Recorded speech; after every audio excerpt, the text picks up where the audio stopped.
Feliz Natal! Podem tomar seus assentos.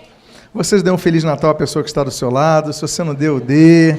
Aproveite, diga à pessoa Feliz Natal, que Deus abençoe sua vida de maneira rica e abundante.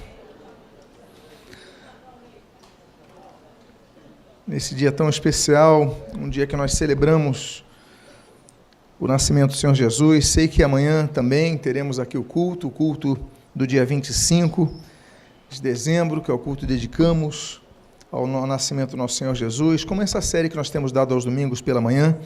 E hoje nós continuaremos a série e falaremos sobre o Natal na Gruta. Eu convido a que você, e lembro a você que todas essas mensagens estão sendo gravadas, estão disponíveis no YouTube, no canal Nova Vida Tijuca. Você entra nesse canal, se inscreva para que você sempre mantenha atualizado. Eu convido então que você abra a sua Bíblia no Evangelho segundo Lucas, capítulo de número 1. Evangelho de Lucas, capítulo de número 1. E se você encontrar o texto inicial, convido que você, por favor, se puder, aqui se coloque de pé, para que possamos ler o texto do versículo 26 e do versículo de número 27. Todos encontraram? Diz a palavra de Deus: no 6º mês, foi o anjo Gabriel enviado da parte de Deus para uma cidade da Galileia chamada Nazaré, a uma virgem desposada com certo homem da casa de Davi, cujo nome era José. A virgem chamava-se Maria. Oremos. Pai amado, lemos a tua santa e preciosa palavra e pedimos, Deus, que nesse culto, onde nós havemos de refletir sobre tantas coisas que nós aprendemos com essa mulher, Maria, nós pedimos, fala conosco em nossos corações e que nos abençoes, em nome de Jesus. Amém. E amém. Os irmãos podem tomar os seus assentos. Essa foto é uma das fotos das viagens que nós fizemos a Israel.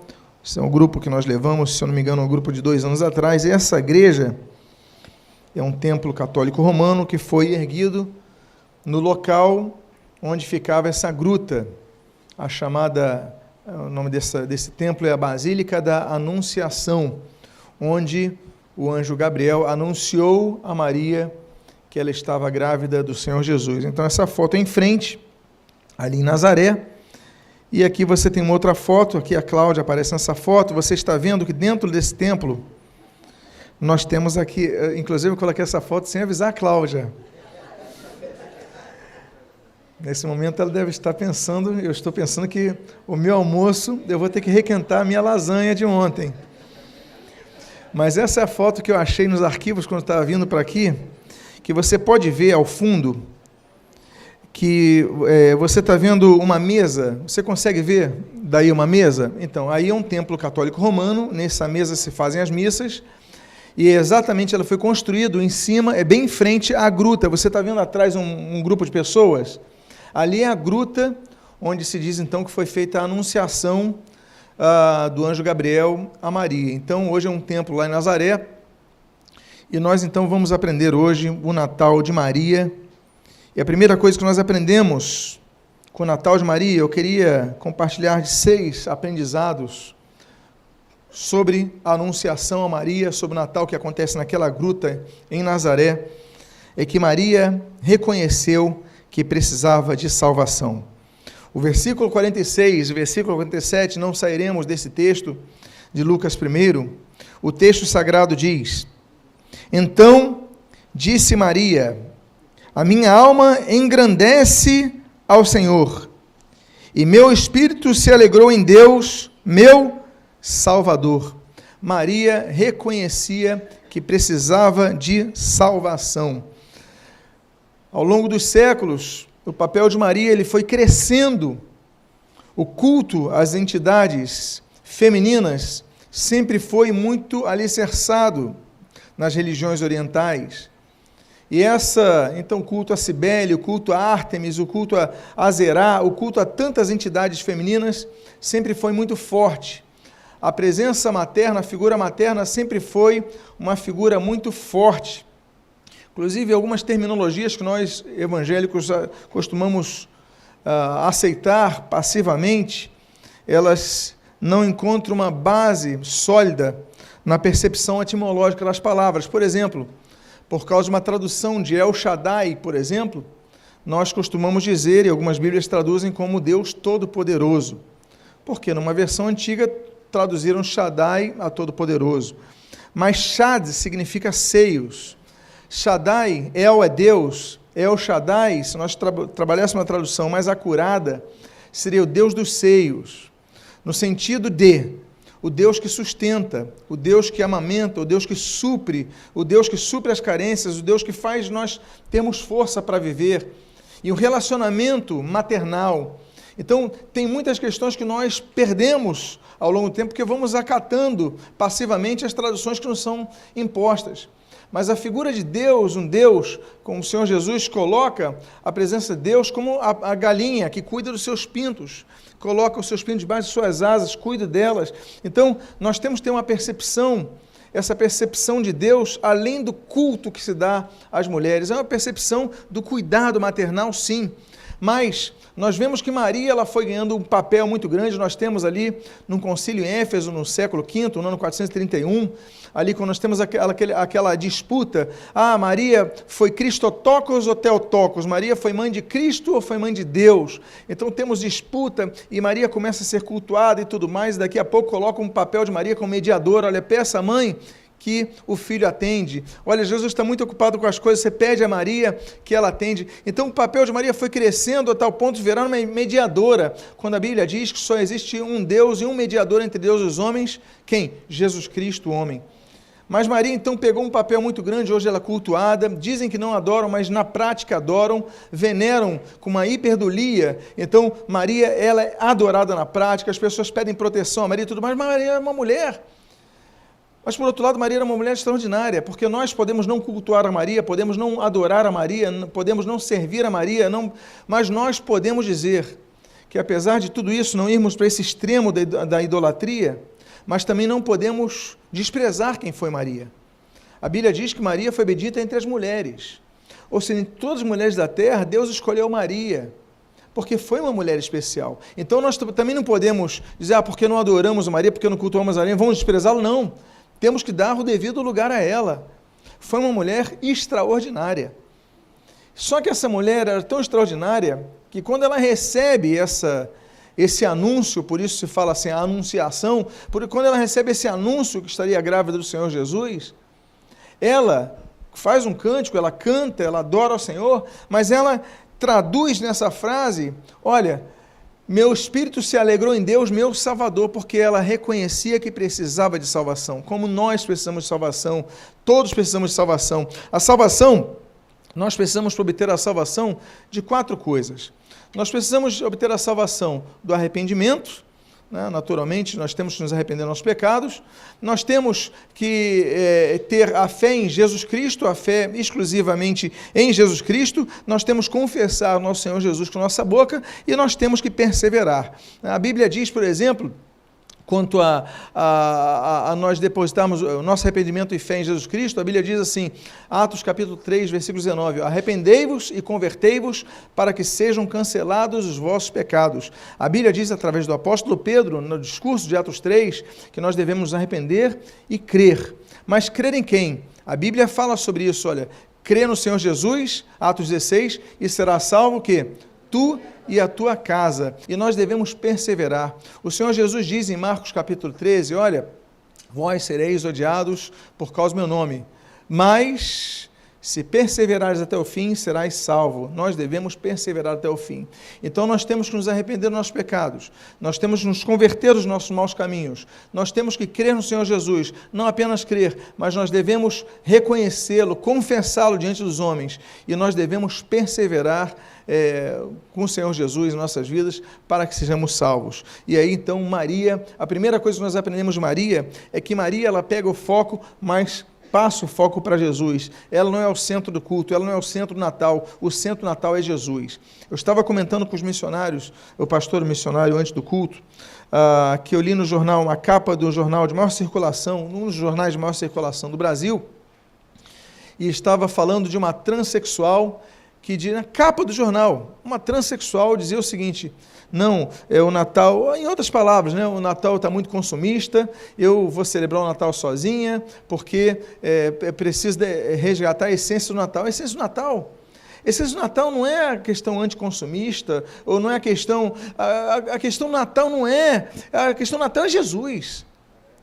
Um transexual vai celebrar sozinho, porque qual é a moral que ele tem, qual é o conhecimento bíblico que ele tem, qual é a vida cristã que ele tem? Pessoa cheia de demônio, totalmente contra a Bíblia, totalmente contra a palavra de Deus, rasgando a Bíblia, vomitando sobre a Bíblia e dizendo que tem que celebrar a essência do Natal. Nessas horas de Natal, nós vemos várias peças, pessoas encarnando Jesus, pessoas que antes de encarnar Jesus, eles cheiram cocaína para estarem representando Jesus bem nos palcos.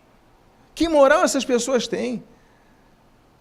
Então, meus amados, a essência é apontar para Jesus, a salvação exclusiva em Jesus. Meus amados irmãos, olha, meu espírito se alegrou em Deus, meu Salvador, eu preciso ser salvo. A Maria reconheceu isso, eu preciso de um Salvador, eu preciso de salvação. O que todos devem reconhecer no Natal é que nós precisamos de salvação, estamos mortos em nossos delitos e pecados, como diz Isaías 59, precisamos de salvação. A segunda coisa que nós aprendemos com Maria é que o Natal aponta para a graça de Deus. O texto do versículo 28, no versículo 30, nós lemos o seguinte: e, entrando o anjo aonde ela estava, disse: alegra-te, muito favorecida, o Senhor é contigo. Mas o anjo lhe disse: não temas, porque achaste o quê? Achaste graça diante de Deus. Achaste graça diante de Deus. Graça, uma das traduções mais comuns, é favor não merecido. Aí a palavra grátis, por exemplo, você vai comprar um biscoito, eu já dei esse exemplo, vou citá-lo aqui novamente. Você vai comprar um biscoito, o biscoito custa R$1. Aí você vai pegar um pacote do lado que tem 3 biscoitos, está dizendo o seguinte: olha, promoção, compre 3 e pague apenas R$3. Você está levando algum biscoito de graça? Não. Agora, se no pacote do lado tiver assim, leve 3 e pague R$2, você está ganhando algum presente? Se um custa R$1 e 3 custam 2, você está levando 1 de graça, ou seja, você está pagando por 2, você merece 2 biscoitos, mas o terceiro você não merece, você recebeu sem merecer. Isso é graça. Daí a palavra grátis, é a mesma coisa. Graça é quando você recebe algo que você não merece. A Bíblia diz: achaste graça diante de Deus, muito favorecida. A palavra ali grega que eu coloquei, charis, é exatamente isso, charis, é graça, daí vem caridade.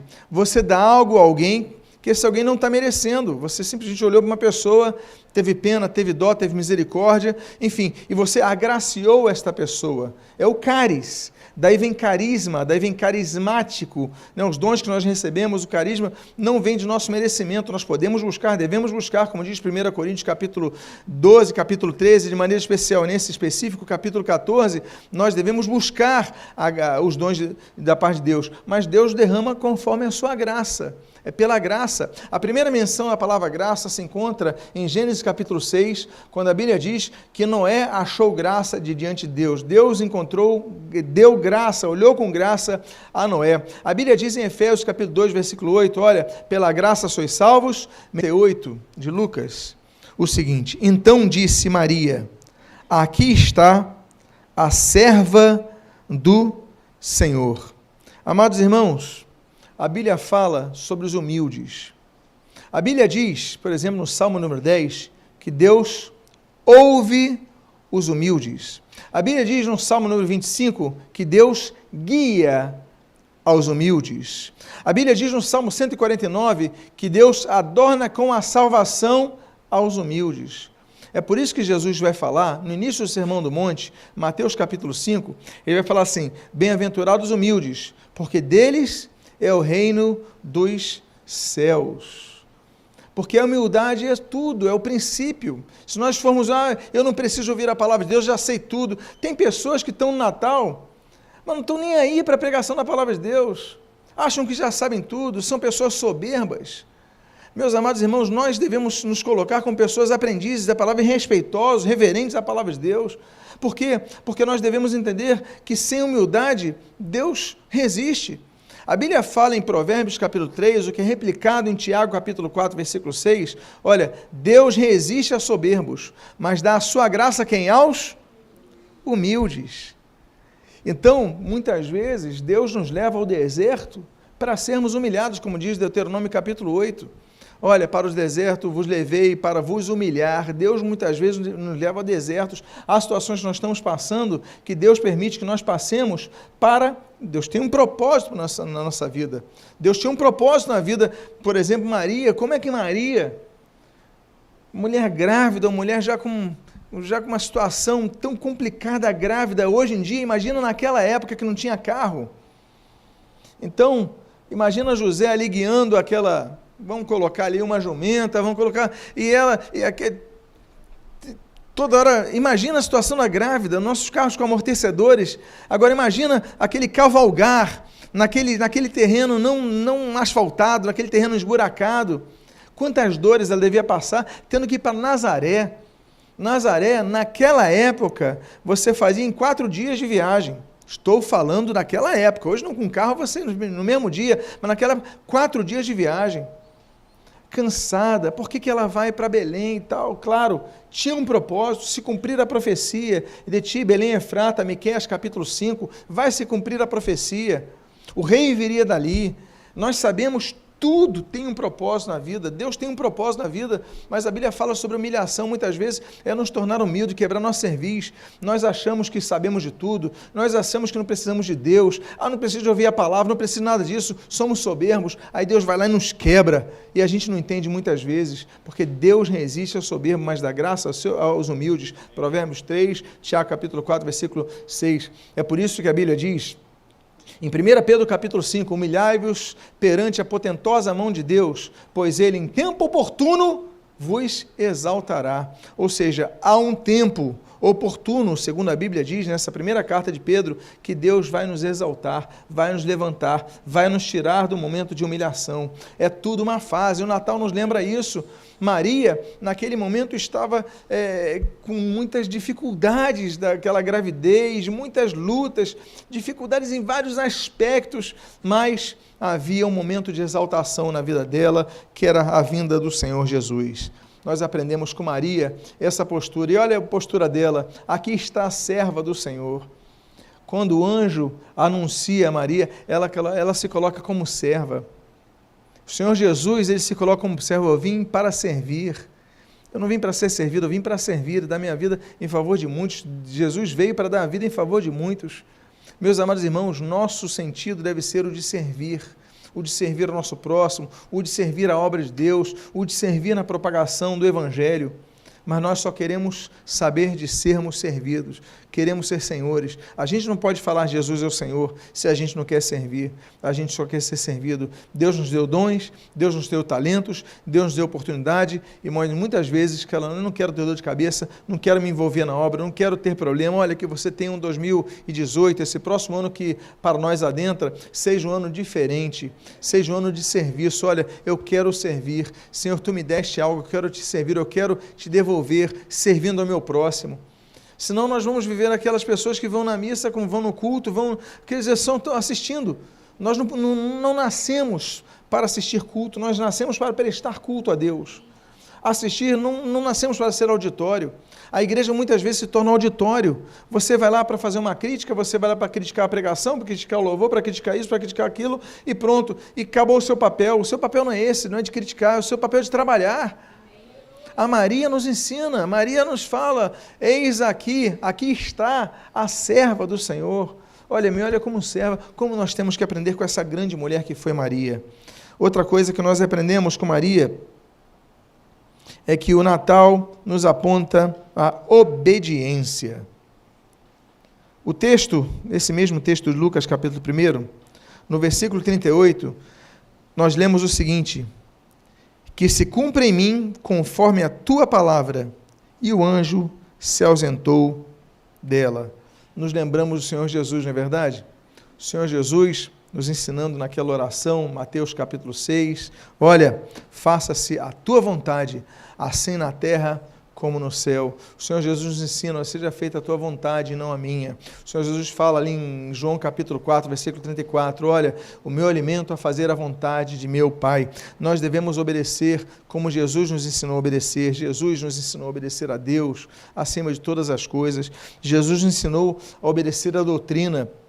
A Bíblia fala isso em Atos capítulo 2, versículo 42. A Bíblia nos ensina a obedecer os nossos pastores, como nós lemos ali, obedecer os nossos guias, Hebreus capítulo 3, versículo 7. A Bíblia nos ensina a obedecer nossos pais. A Bíblia vai falar sobre isso em Êxodo, mas vai ser repetido ali em Efésios capítulo 6, versículo 1, versículo 2. Vai falar, olha, obedecer aos vossos pais no Senhor, porque honra o teu pai e a tua mãe, para que te vá bem e te prolongue os seus dias sobre a terra. A Bíblia fala sobre isso. As autoridades, a Bíblia fala em Romanos capítulo 13, versículo 1, olha, obedecei, todo homem esteja sujeito às autoridades superiores. A Bíblia nos ensina o caminho da obediência. O caminho da obediência é exatamente o caminho oposto ao caminho da soberba. Você obedece porque você se submete porque você é humilde. Olha, tudo concatenando com a experiência de Maria, com o aprendizado de Maria, com a postura de Maria. Maria foi uma grande mulher, sim, nós podemos não cultuá-la, nós podemos não adorá-la, nós podemos não orar a ela, mas nós podemos seguir muitos dos exemplos que ela teve. Maria, ela não foi assunta aos céus com Jesus. Maria não foi, a Bíblia não fala nada sobre isso, é invenção humana posterior, mas o que a Bíblia diz é que a Maria foi uma mulher excelente na terra, foi uma mulher maravilhosa, precisava de salvação como nós, mas ela nos ensina tantas coisas tão belas e bonitas. Uma outra coisa que nos ensina Maria, é a penúltima coisa que eu gostaria de compartilhar com os amados irmãos, é que o Natal de Maria aponta a coragem que a fidelidade existe. Maria foi uma mulher muito corajosa. Nós lemos ali em João capítulo número 19, versículo 25, saindo um pouco de Lucas, indo para João, nós lemos o seguinte, e junto à cruz estavam a mãe de Jesus e a irmã dela, e Maria, mulher de Clopas, e Maria Madalena. Olha só, cadê os homens? Não estou ouvindo, cadê os homens? Sabemos que João estava ali junto, né? Eis aí o teu filho, e Jesus apontou ali, João permaneceu, mas João era mais novo, João era novinho, era um garoto, um jovem. Agora, cadê o Pedro? Cadê os outros? Mas as mulheres estavam ali, junto à cruz. Esse testemunho, e eu não quero falar agora das mulheres, todas as mulheres, mas eu quero especificar nesse caso a Maria. Maria estava lá junto ao seu filho. Nós sabemos que naquela época, quando alguém era crucificado por causa de uma sedição contra o Estado, por exemplo, uma sublevação contra o poder imperial, as pessoas que estavam próximas, alguém podia apontar o dedo e falar, isso daí é do grupo dele, e você podia ser preso na hora e podia até morrer na hora. Por isso que os discípulos se escondem, por isso que Pedro vai negar Jesus. Olha, você andava com Jesus, Pedro? Eu não conheço ele não. Lembra essa traição de Pedro? Essa covardia de Pedro? Pedro, um grande covarde, naquela noite, negou Jesus, negou 3 vezes, teve que ouvir o galo cantar, Jesus profetizar a respeito. Cadê o homem corajoso de Pedro? Cadê os outros homens corajosos? Mas naquele momento, Maria está lá, junto à cruz do Senhor Jesus. Maria nos ensina a ter coragem.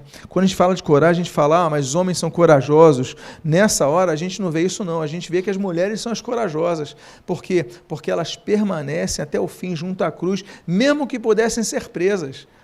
São as mulheres que vão levar perfume ali no túmulo de Jesus, elas não têm medo de enfrentar.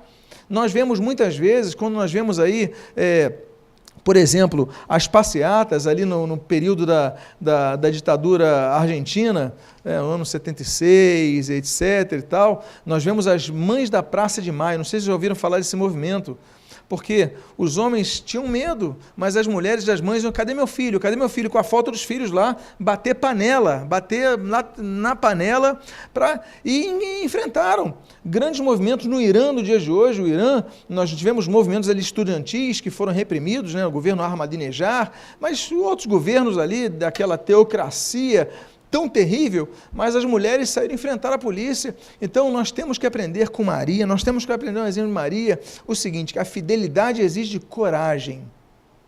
A fidelidade exige coragem, e nós aprendemos com Maria a ter coragem. É o Natal de coragem. Nesse tempo que você tem uma bandeira em prol do Evangelho, é você ser perseguido pela mídia. Olha só, você vai falar contra o homossexualismo, você vai dizer que o homossexualismo é pecado, você vai ser atacado por teus amigos, vai ser chamado de intolerante, sereis odiados por causa do meu nome, mas nós devemos perseverar até o fim.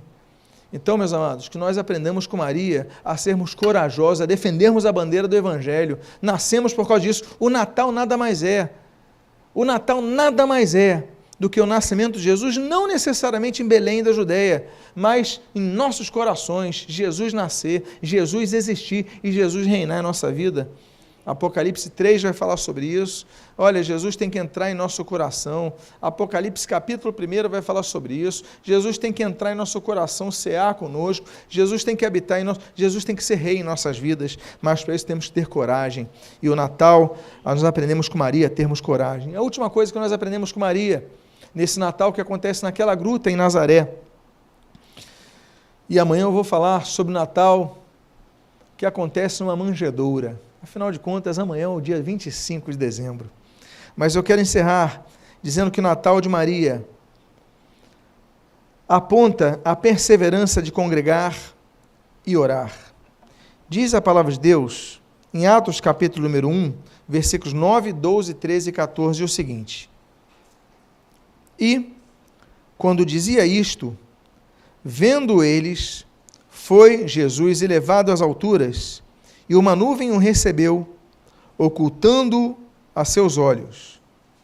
Aí, versículo 12 em diante. Então, voltaram para Jerusalém, do monte chamado das Oliveiras, o qual está perto de Jerusalém, à distância do caminho de um sábado.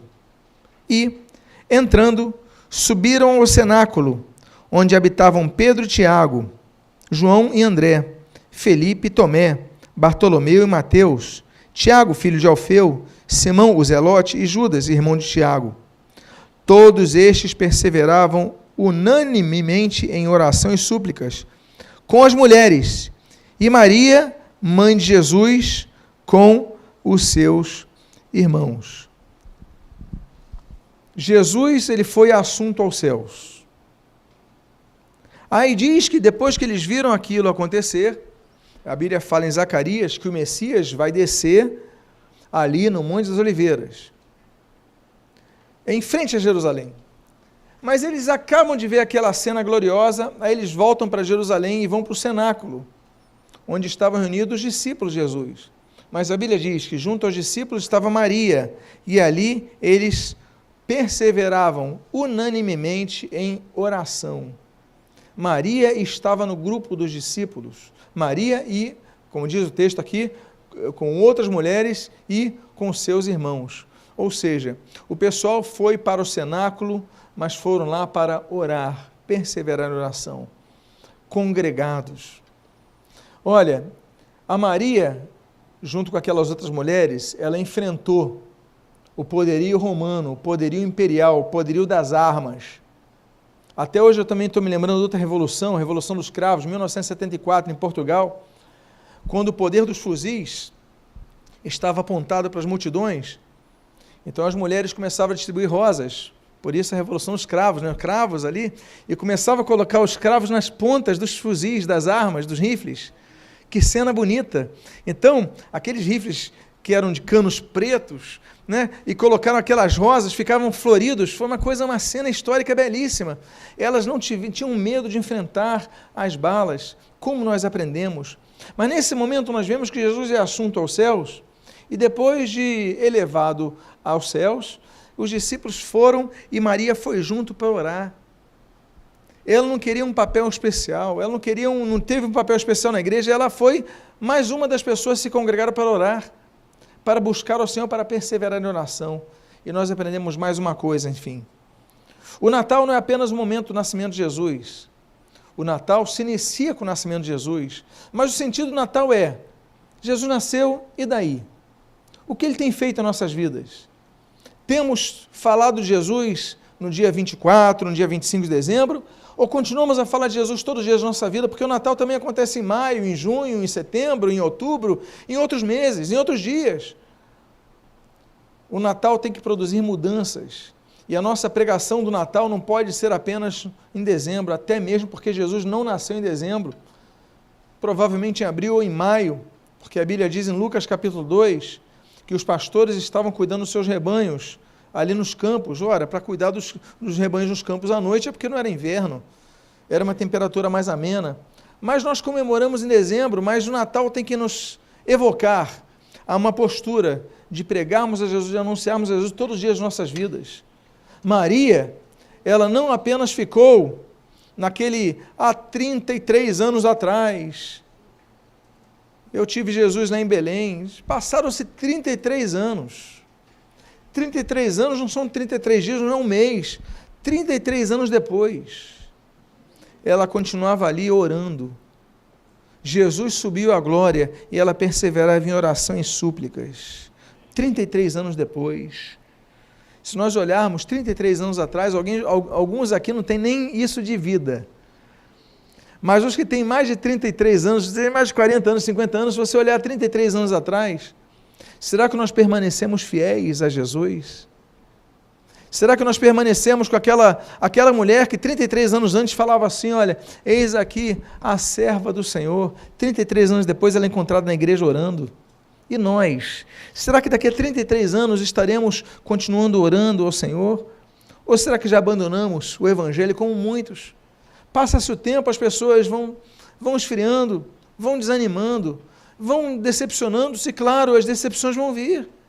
Vão vir decepções comigo, com as lideranças, com todo mundo. As pessoas decepcionam, mas a questão é que Jesus não decepciona. Eu fico imaginando Pedro que decepcionou Jesus pouco antes. Aí Maria naquele cenáculo. Nós tivemos o cenáculo algumas vezes, não é um local tão grande. É um local magnífico, mas não é tão grande. E Maria olhando para Pedro, poxa, poucos dias atrás ele negou Jesus, o galo teve que cantar, ele negou 3 vezes Jesus. Mas Maria não, peraí, os homens decepcionam, mas Jesus não decepciona, eu vou continuar congregando com Pedro do meu lado, com Tiago do meu lado, com outro do meu lado. Cadê os homens? Os homens fugiram, mas ali estavam congregados. Então, eu vou continuar adorando, eu vou continuar servindo a Jesus. 33 anos, essa mulher não mudou a sua palavra.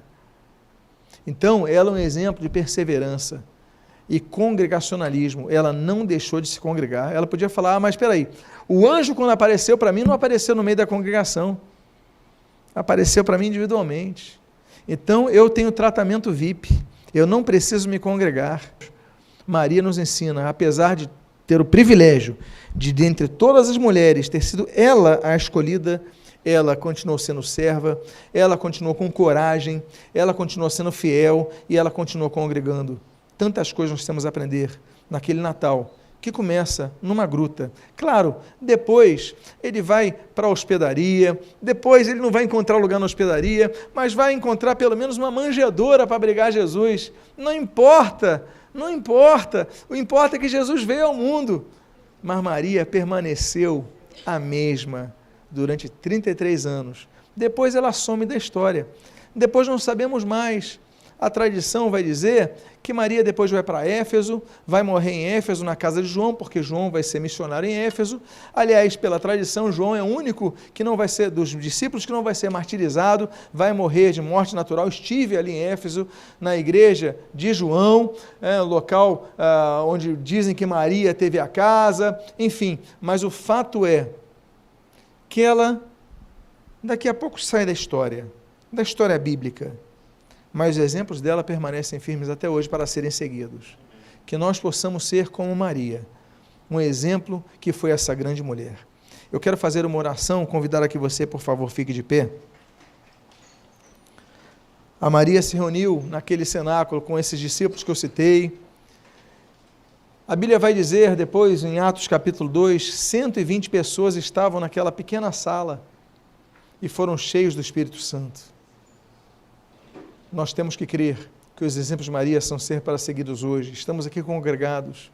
Daqui a pouco temos nossos jantares. Hoje não teremos culto à noite, para que você esteja com a sua família, mas que você, essencialmente, nunca se esqueça que o Natal de Maria não foi apenas em Belém. Permaneceu por todos os 33 anos e os anos decorrentes.